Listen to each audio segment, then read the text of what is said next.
Hello you guys, and welcome to my channel, or welcome back to my channel. I'm Jasmine. I'm homeschool mom 2-4, and this is our 5th year of homeschooling.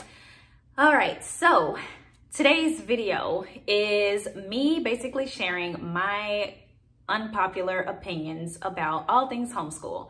I have tried now, this is probably, I believe, my 3rd time recording this video, not because anything happened to my footage or anything like that. I sat down and I looked over the clips and I was just like, I don't want this to come across in a certain light. And so I have sort of restructured my thoughts, and I'm trying to make sure that how I state my unpopular opinions comes across as simply that, and not me trying to impose the way that I homeschool on anyone, or put the way that I homeschool on a pedestal as if this is the standard for homeschooling and everyone else should model that.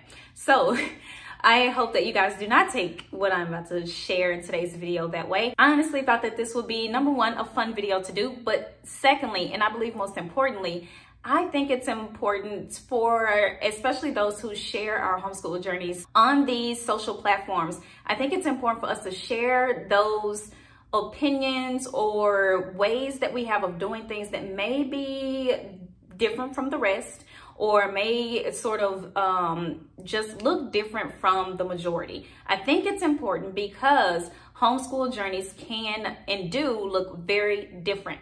And when you have the echo chamber where everyone is starting to say the same thing, everyone is putting, the same opinions out there, like everyone has the same, there's a lot of sameness, including, what curriculums are looking like and all that stuff.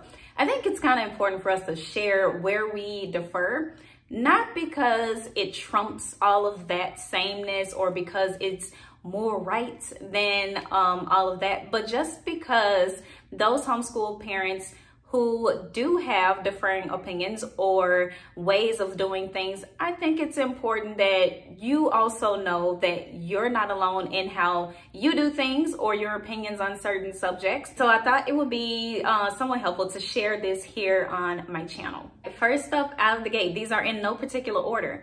So first up, I honestly do not see anything wrong with traditional curriculum, boring looking curriculum. I honestly think that this mentality sort of comes from homeschool families, especially when we become homeschool families, like initially. You almost want to separate yourself completely from all things public school, state standards, the curriculum they use, the rules they have, like everything. You want to completely detach yourself from that. And while I do understand it, and there's a reason for that, I also think that it's when deciding on curriculum, it's a chance to take a step back and evaluate whether or not what you're tossing out or pushing to the side, not really giving a chance, whether or not that actually may be the best thing for your child. I know I was a little taken back finding out that our oldest traditional, boring, bland looking curriculum actually works very well for him. I think this has something to do with his personality and just how his brain works. He doesn't like fluff, and I'm noticing this with all of our kids really, but mainly him, because he's the one that I've actually tried multiple curriculums with over time. I remember our 1st year homeschooling, I actually sifted out curriculum that I thought would be like aesthetically pleasing or inviting for him. I tried to pick things that looked fun, and those turned out to be fails. Those curriculums did not work very well in the end for us, and I ended up having to switch us from those things. So yeah, I do not think that there is anything wrong with traditional curriculum. And while we're on the subject of curriculum, next, I actually don't believe that all Christian households have to or should use Christian curriculum. Let me explain. So, in short, if you claim or profess to be Christians, but you are not modeling that in your home, you're not sharing the gospel with your kids in some form or fashion. You're not going through scripture with them. You're not ministering to them on a regular basis. You're not doing those things on a regular basis. No curriculum is going to do the job that you're supposed to be doing. I've seen a lot where Christians will say, well, we have to use a Christian curriculum. And while I do get it for certain subjects like science and history, I definitely understand. In total, like for all of our curriculum, I can't say that sifting out a Christian specific curriculum is priority. I feel like as a Christian household, it could be very easy to use that Christian based curriculum as a crutch.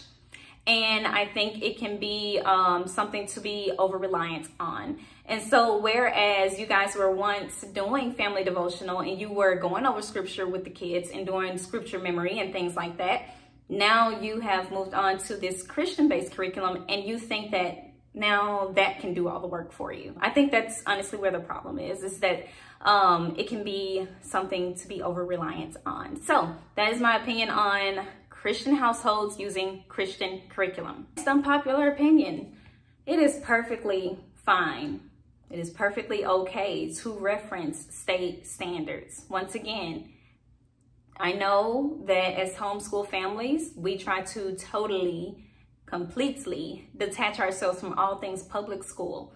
But this is one of those things where I think you have to, I'm just gonna say use wisdom, because you don't know if your kids are going to choose to go to college or they're gonna want to, you know, go on to higher education, and they're going to need to take like entrance exams. They're going to want to maybe do so in the most financially efficient way. So they're not going to want to have to spend time taking remedial courses and things like that. I think it's perfectly fine for homeschool families to reference state standards and things like those books that say like things your kindergartners need to know and third grader need to know, things like that. I think it's perfectly fine. I think the trouble is when we make that the heart of our homeschool and we make that the standard of everything that we do.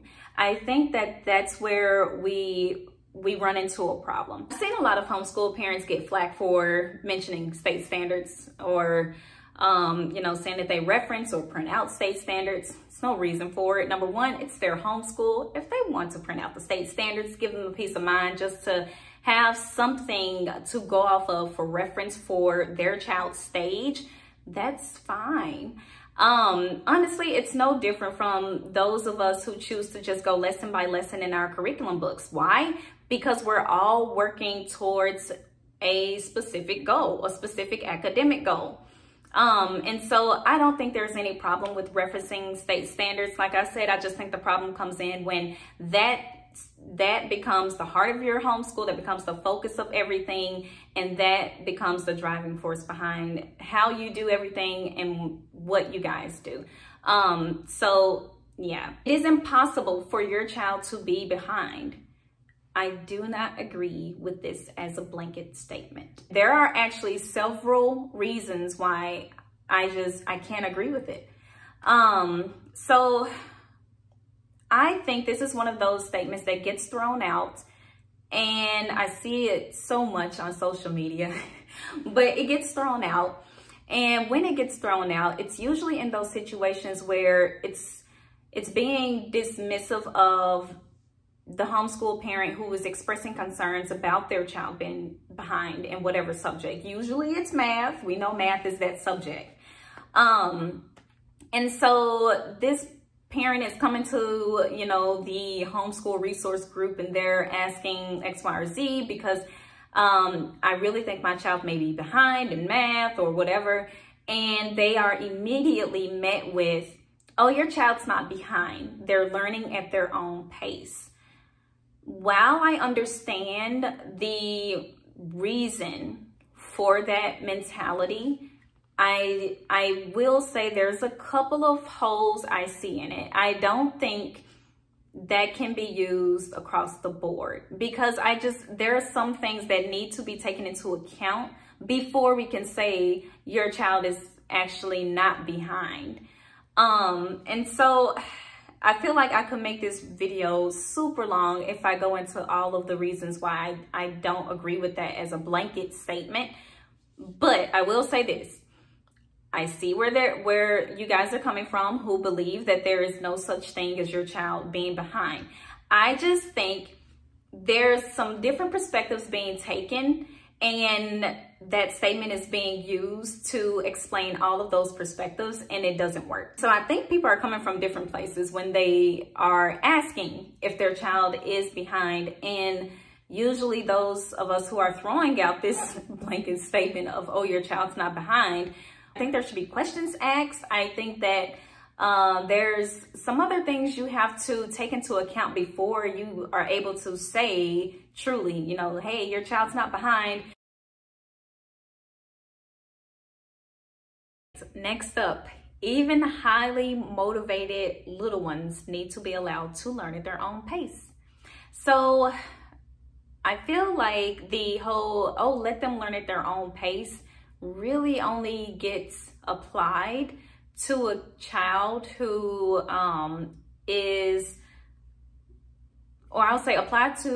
applied when the situation is that the parent is concerned about whether or not their child is falling behind or whatever the case may be. I feel like that same mentality is not applied when it comes to kids who are eager to learn, even formally.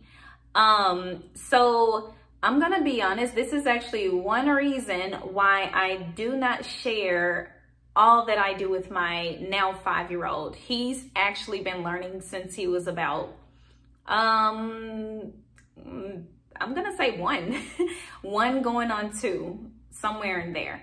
But I said that when I made the decision to start this YouTube channel, I saw the flack that a lot of other homeschool moms were getting for their toddlers doing formal education early on, and I was just like, I don't really want to deal with that. So I have shied away from sharing all that I have done over the years with my now 5-year-old.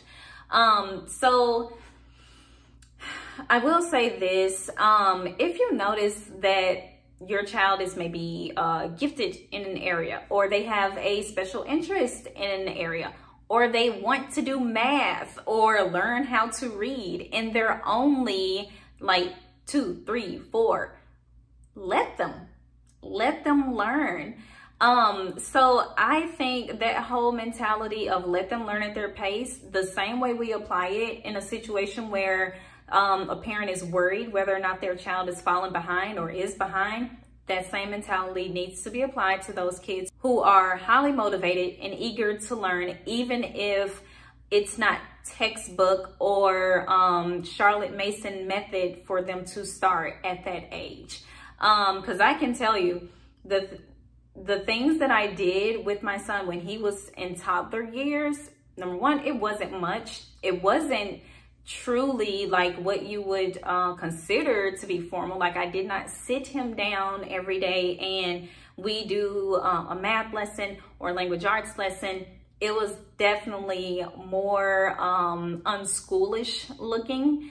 However, I went with his flow and I let him do whatever it was that I felt he was gravitating towards. And I mean, it proved to be the right way to do things with him. So yeah, I don't think that it's fair to apply that mentality over here and then not do it over here. I think that needs to be applied and treated the same across the board, and we need to stop shaming the moms who are trying to follow their child's their interests, because if they're interested in learning how to read, then what's wrong with that? I do understand if it's a situation where a parent is kind of being overzealous and they are trying to make a 2 or 3-year-old sit down and do formal book lessons, and that child has not shown clear interest or any interest at all in doing that. I think that, you know, plus when these kids have older siblings, I think sometimes we forget about this. They tend to want to dive into certain things a little earlier. Just because they're seeing their older sibling doing X, Y, or Z, they may take an interest early on. So yeah, those are my personal unpopular, or what I think are unpopular homeschool opinions. You guys let me know down in the comments, what are your unpopular homeschool opinions? I am curious to know, only because me personally, and I do tend to pick up on patterns quite easily, but there definitely is a pattern, there definitely is an echo chamber, and things start to sound very much alike and look very much alike. And so I'm just curious, how do you guys feel about certain things when it comes to homeschooling? Where does your opinion differ from the majority? But yeah, if you enjoyed this video, please give a thumbs up. If you really enjoyed this video, then please hit that red subscribe button. I'd love to have you stick around. I am playing around with my upload schedule. I may be uploading now on Fridays. It looks like that would be the best day for me to aim for. It's definitely not Mondays anymore. And so I'm playing around with my schedule. That is partially why I didn't upload anything last week, because yeah, playing around with my schedule, trying to see where I can fit it in, because as you guys know, home comes first, house comes first. If those things are not taken care of, then